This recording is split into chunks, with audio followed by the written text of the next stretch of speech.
তার প্রমাণ কিন্তু তার সমাধি মন্দিরে এখন আমরা দেখতে পাচ্ছি হিন্দু মন্দিরের আদলে তৈরি।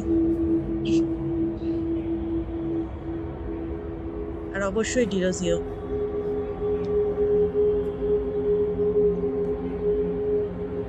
ওই গার্ড যিনি বসে আছেন দেখুন, আমি জুম করে দেখালাম, ওইটাই হচ্ছে সেই হিন্দু মন্দিরের আদলে তৈরি। আর তার ঠিক উল্টো দিকেই ডিরোজিও, পাশেই এক্সিট গেট। তো খুব সহজেই চিনে নেওয়া যায় বেসিক্যালি। আমি জানতাম না, তাই এতক্ষণ ঘুরলাম। যাক, আরো অনেক কিছু দেখাতে হলো।